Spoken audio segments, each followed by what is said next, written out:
Hey guys, this is Junior here, aka Mustached. I'm here to review the movie Founders Day. If you end up enjoying this full movie review, then please feel free to like, comment, and subscribe. Also, make sure to check out those links in the description. One will head you over to my petition to help out smaller YouTubers. Second and third to my Patreon and PayPal, where you can help support me and my channel directly.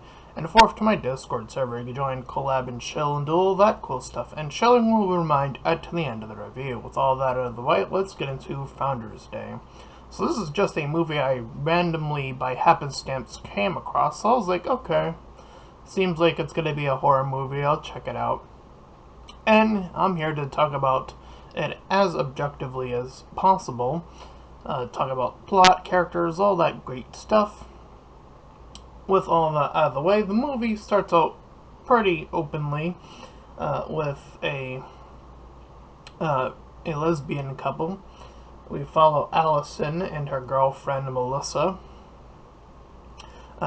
One is under the thumb of what the movie presents as a father who's not appreciating that is the case for her daughter, because politics does not give a fuck about your sexuality. Shocker, I know. And that's the case here.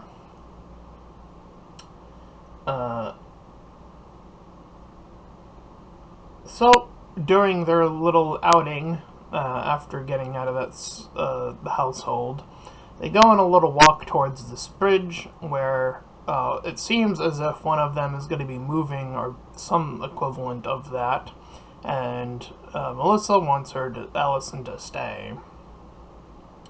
But circumstances seem to not want to allow that to happen. After doing a little Locke cosplay, I suppose I'll call it, we see a light flicker on, and Melissa is the one who wants to investigate or provoke this light. We see, from our perspective, or from the main character's perspective, is that she gets attacked and presumably killed here. And I'm already suppose talking in spoiler talk when I say those types of things, but hey, whatever. So after that, we see a riot as she runs back after she pulls herself away. She ends up in the middle of two rioting sections between two sides of the political aisle here in the movie. But we cut to a classroom where the teacher is trying to engage his students about the whole political environment and all of that stuff. So he has two of his students go for one. He forces them into one camp each. One is for sticking to the same old stuff, aka conservatives, and the other being for change, aka more liberal or slash progressive or left, I guess. Those cultivated into one enigma, as it were, and that's the opposing side. So they're arguing, and as that happens, we see the father of the one from the beginning be all cut into this meeting that's happening, and we meet Blair, the woman who's running to keep things the same, the conservative of the, and he, the guy that we see at the beginning, is the one for change. So they're political rivals, so they're arguing against each other even here.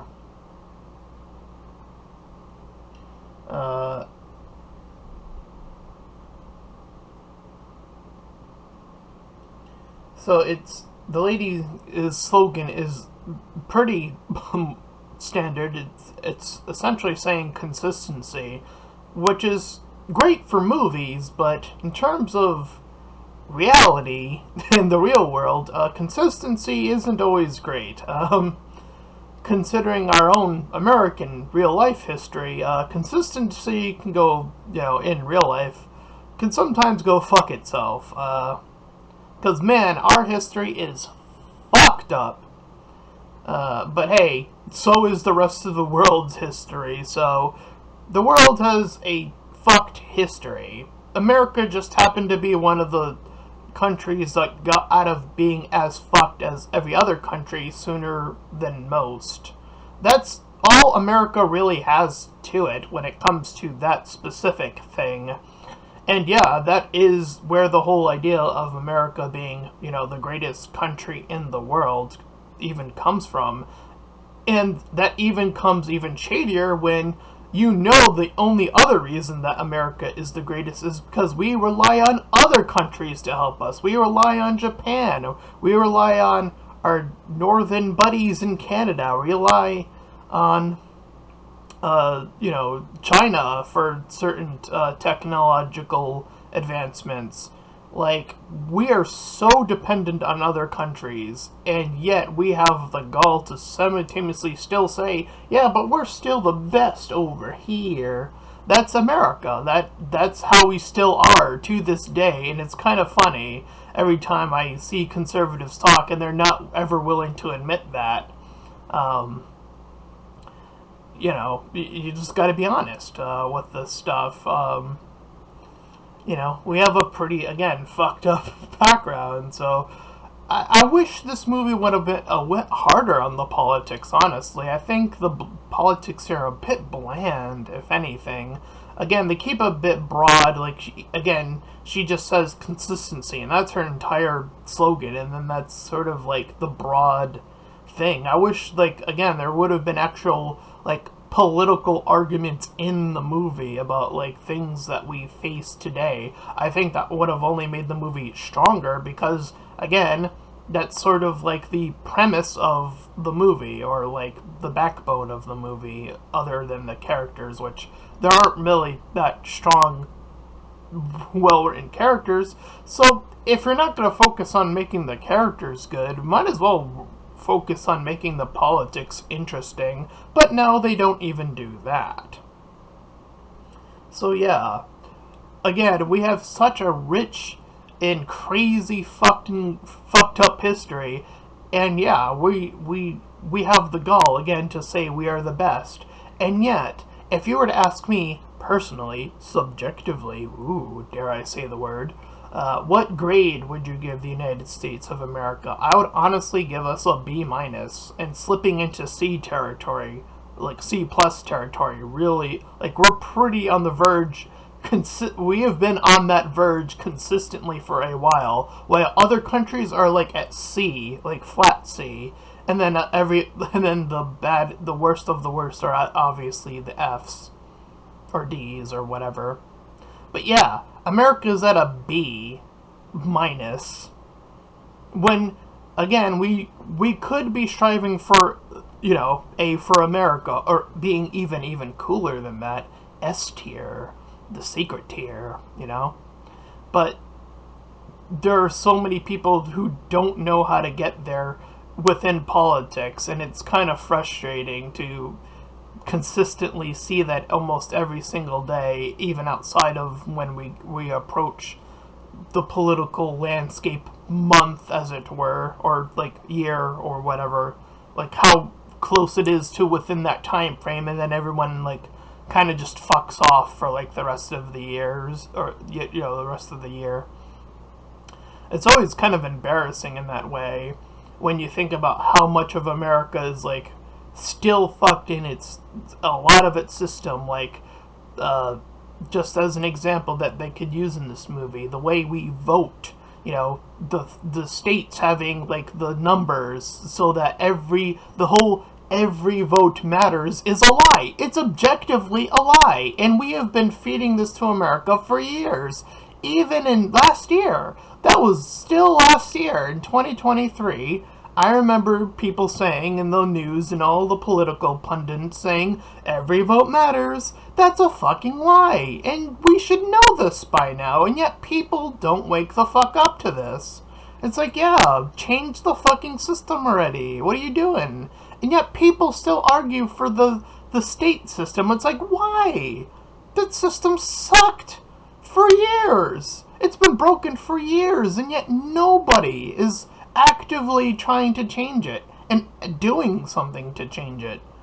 Or how about this one? The school system being shitty for years, decades even, and yet here we still are in 2024, and there is only one high school in the entire United States of America, I'm fairly certain of this, that treats students like individuals rather than a collective body of statistics and, ooh, we're going to compete against this other high school for this high school. Instead of doing that bullshit that we've been doing for decades, how about treating students like fucking individuals? How about attaching them as soon as they're in high school to a potential job by finding out what they're interested in, finding a person that has that interest in that job slot open, connecting them for an internship, which is what the Met High School does when I was in high school, connecting those two things, and then you skip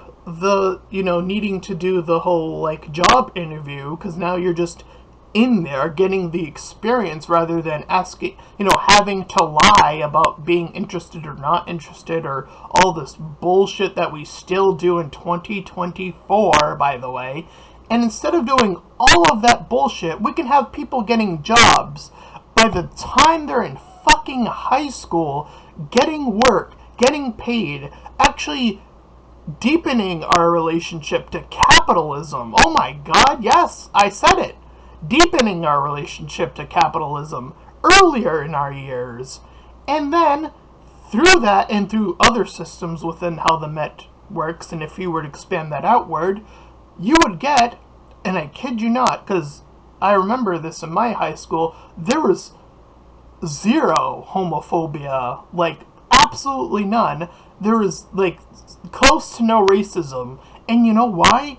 Because the way they formatted this high school is that the class you were in, you were with these students for the next 4 years. And the Met School in itself was diverse in its inception. So you were within a diverse group of students, gay, straight, lesbian, bi, black, white, Asian, Latino, everything in between, and they are all together in this one room, together, communicating their issues, their wants, their desires, and people were just listening to each other, talking to each other about their days, about what they want to do, and that was the Met. That was beautiful, and yet there is no other high school in the United States of America that does this, and that's absolutely ridiculous. And that's another issue. Again, you could bring this up in this type of political movie, but it doesn't even dare to. Or what about one of the hot topic issues, like abortion or something? I don't know, something a little spicy to make the movie, have a little bit of that spice in it. I mean, politics is all about that spice, but I mean, what the previous two things I said could really help us collectively. I mean, the whole abortion thing could help women again, but hey, where conservatives celebrated taking that thing away from women, even other women, because they're not the ones dealing with abortions, I guess, so they don't fucking care, right? That's always how that goes. So yeah, you could just talk back and forth about these things, and the movie doesn't do any of them. And there's just so many potential, I mean, they allude to the whole, being gay thing, but that was already solved. And memes, here we go, thanks Obama, because that's when gay marriage was allowed. Or recognized, I should say, rather, in the Obama era, unironically, that was that era. But yeah, it sort of confounds me that you have a political movie where you have very clear political uh, set as your backdrop to the horror, and yet you don't take advantage of that. That to me is a crime of your movie. I mean, yeah, you should probably work on your characters. I mean, again, the main characters are lesbians, but that really doesn't affect anything. In fact, they kind of do this bizarre other twist that doesn't. It gets kind of weird, but we'll get there. So yeah. Anyway, back to the movie and what's actually happening in it. Um, let's see, where was I? My notes. So this guy Adam, who's like their friend, I guess, comes over to Allison's place, and they go to a party. And I believe his girlfriend question mark comforts him. I don't know. Like again, they don't really even establish like who these characters are that well. Like I caught his name. I couldn't tell you a goddamn thing about him though. Like, oops. You kind of forgot to do the work there, movie and script. But here we are, nonetheless. And then we have two individuals named Tyler and Brittany who prank our main character because she was the one who went through the ordeal, sort of mimicking the killer attack but with a fake knife, and then they get, caught and whatever.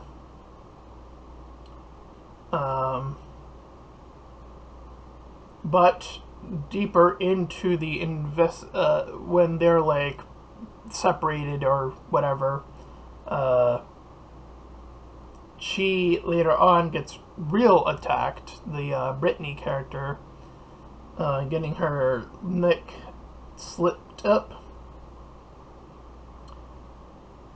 Actually, she's the one who gets railed under the bleachers for waiting too long, and the guy died because he was busy making out, and then got killed on top of her, kind of, and she slid off.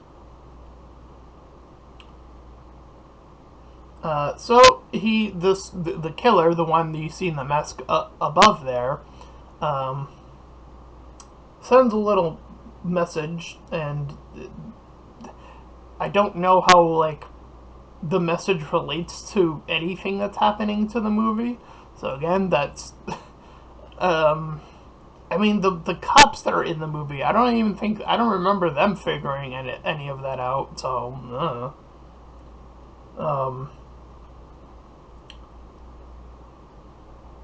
but what's really interesting, I suppose, is that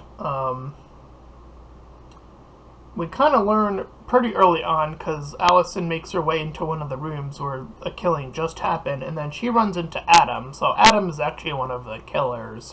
Whoops. So he chases her to where her dad is, and then the dad, in self-defense, kills the guy. You think, oh, that's where the movie ends. Nope.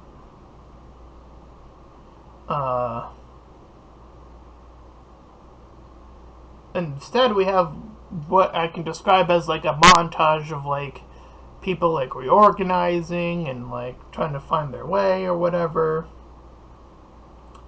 And then we cut to like out of after that, where we have our political conservative, Miss Gladwell as her name. I wrote my notes. Kind of uses the attacks that are happening as a way to get the votes back on her side. So note that this is something definitely politicians do very often. I mean, that's at least a part I do appreciate, is that, yeah, we kind of do see the schemy side of politician stuff going on in this movie. So I'll give the movie credit where it's due. And the people she's talking to them, and she's kind of doing her going nuts thing, and then So the people are like, what the hell? Like, they kind of catch on to what she's trying to do.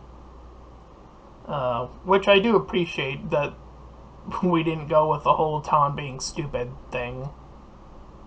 But hey, Harold, the other, the forward-moving guy, goes a little crazy too. The two of them have another back and forth when they're alone. But then the killer strikes, and he gets both of them. They're both killed by the killer. And you think, oh, wait, I just said Adam was the killer. Well, there's more to the story, apparently.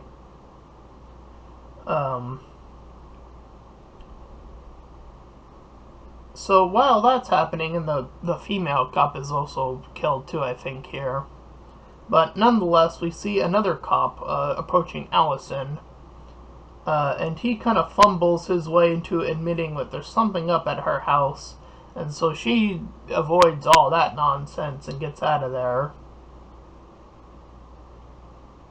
Returns home, and then after all that, she finds out that Melissa, the one who we thought was dead at the beginning, is not only actually alive, but is actually one of the killers. And, I guess Adam is just resurrected because he's the other one. Yeah, that was, rather unfortunate that the movie did that, but whatever. So we cut back to the beginning as Melissa is describing her intent, and we see it from her perspective where they were faking out everything and using like body doubles and fakes and like fake hits and all that stuff with the lights and it being so dark that you really wouldn't have been able to tell from, again, Allison's perspective that it was all fake. After all that, their teacher interrupts. As he seems like he's almost like a part of it, being told like to get in on this. But he turns and takes down Melissa and frees Allison and her dad. And he tells her to say to the cops, like, tell them, parts of the truth, like a job interview. Oh yeah, I brought it back around. You see how I did that? And then, so she does, she gives a little, and actually we cut to a year later, where we see the teacher guy has now been the one nominated as sort of the mayor, I guess is what were running for in the first place. And she also becomes a political figure in school, so the equivalent for politicians in school, I guess. I wouldn't know that much about that whole thing because my high school again didn't even have that. So anyway, that's where that movie ends, where both of them pretty much give a identical speech to one another, and we cut back and forth just to see how similar their speeches are. So like she clearly like took the year to study under him and learn the lingo, the political lingo, as it were. And that was Founders Day. As I mentioned, I think this movie didn't have enough bite to it in terms of, if it really wanted to be about politics. I think it took the really bare bones about what you can do about politics. I mean, leaving it as broadly as the conservatives, as the just, again, consistency party, as I will call it, versus the moving forward party. And that's as broad as it gets. Come on, movie. You can do so much more with politics. And it's so embarrassing. And since that is the backbone, and since we don't really have any characters, we're at that level of like, do we root for the killers? And this movie almost seems to suggest yes in this case, actually, because he becomes the mayor. Well, I mean, he says he wasn't directly involved in the killing, but still, he like helped orchestrate this. He even brought in the mask. So like, an accomplice to murder, to say the very least. And yeah, that's one of the good guys in the movie. Like, what the fuck? I think this movie is way too not only confused in terms of the whole, like, killing part of it, but, like, the political party stuff is just so boring and flat. When you have so many real-world political stuff happening now, it's just like, you have so much to take advantage of in your movie script. I mean, there's the whole war that's happening in, Pakistan or whatever. I'm not keeping track of it personally because I'm just like, I'm done with, like, every time there's like a war thing happening. I'm just like, I can't afford to give any more shits on war stuff. It's like I can only feel kind of remotely bad for both sides, and that since I don't know like essentially anything because I don't keep track of war stuff. Because it's always sad as shit that war stuff just has to happen for whatever fucking reason. It's like, fuck me. You know? But, like, outside of that, like, you have, again, so many other political issues that are still at the forefront that you can still take advantage of, that can definitely make the party section of this way more engaging to deal with. So I'm going to give this movie a 2 out of 10. The characters are way too flat. The sort of backbone or backbone premise or whatever other words I can think of also falls flat. Like, two of the prime things falling flat together is just there is not enough here. So yeah, that's my review of Founders Day. If you ended up enjoying this rant, then please feel free to like, comment, and subscribe. Also, make sure to check out those links in the description. One will head you over to my petition to help out smaller YouTubers, second there to my Patreon and PayPal, where you can help support me and my channel directly, and fourth to my Discord server to join, collab, and do all that cool stuff for free, and chilling and until next time, everyone, bye-bye.